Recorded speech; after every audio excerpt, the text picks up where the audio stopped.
U have to build your network. 75 വർഷമായിട്ട് ലോകത്തിലെ network മാർക്കറ്റിംഗിന്റെ ഒരു നിയമം എന്ന് പറയുന്നത് ഒറ്റ വേർഡേ ഉള്ളൂ: your network is your network. 12 വർഷമായിട്ട് ഈ കമ്പനിയുടെ സിഇഒ, ഈ കമ്പനിയുടെ ഫസ്റ്റ് റോയൽ, ഈ first black and all the black diamond and all the diamonds നിങ്ങൾ പേഴ്സണലി ചോദിച്ചു നോക്കൂ, സാറേ എന്താ ഇതിലെ പരിപാടി? ഓരോരുത്തരും ഓരോന്നാണല്ലോ പറയുന്നത്. സത്യത്തിൽ ഇതിലെ പരിപാടി എന്താന്ന് വെച്ചാൽ അവർ ഒറ്റ വാക്യം പറയുള്ളൂ: 100 പേരെ ടീമുണ്ടോ ആഴ്ചയിൽ പൈസ വരും, 10 പേരെ ടീമുള്ളോ ഈ ഇരുത്തം കിട്ടും,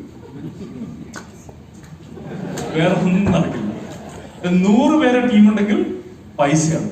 അപ്പൊ ഇവിടെ പൈസ ഉണ്ടാക്കിയ ആളുകളൊക്കെ നിങ്ങൾ എടുത്ത് നോക്കിക്കോളൂ. ഇവർക്കൊക്കെ ചില ആളുകൾക്ക് 100 ഉണ്ടാവും, ചില ആളുകൾക്ക് 200 ഉണ്ടാവും, ചില ആളുകൾക്ക് 300 ഉണ്ടാവും, ചില ആളുകൾക്ക് 400 ഉണ്ടാവും, ചില ആളുകൾക്ക് 1000 ഉണ്ടാവും. ചില ലീഡർമാരെ കണ്ടിട്ടില്ല, ഇൻഡസ്ട്രിയുടെ ലീഡർമാർ ഒരു മീറ്റിംഗ് കണ്ടക്ട് ചെയ്താൽ 1000 പേര്, ചില ലീഡർമാർ കണ്ടക്ട് ചെയ്താൽ 2000 പേര്, ചില ആളുകളുടെ ഫൗണ്ടേഷൻ ഡയമണ്ടിന് വരുന്നത് 200 പേര്. അപ്പൊ ഫൈനലി നമ്മൾ മനസ്സിലാക്കേണ്ട ഒരു പോയിന്റ് എന്ന് പറഞ്ഞാൽ, എന്നെ സംബന്ധിച്ചിടത്തോളം നിങ്ങൾ ഇന്ന് മോട്ടിവേഷൻ എടുക്കില്ല, നിങ്ങൾ റിയാലിറ്റിയിലേക്ക് പോവാ. ഈ വർഷത്തിലും പൈസ ഉണ്ടാകും, 12ാമത്തെ കൊല്ലമാണ്.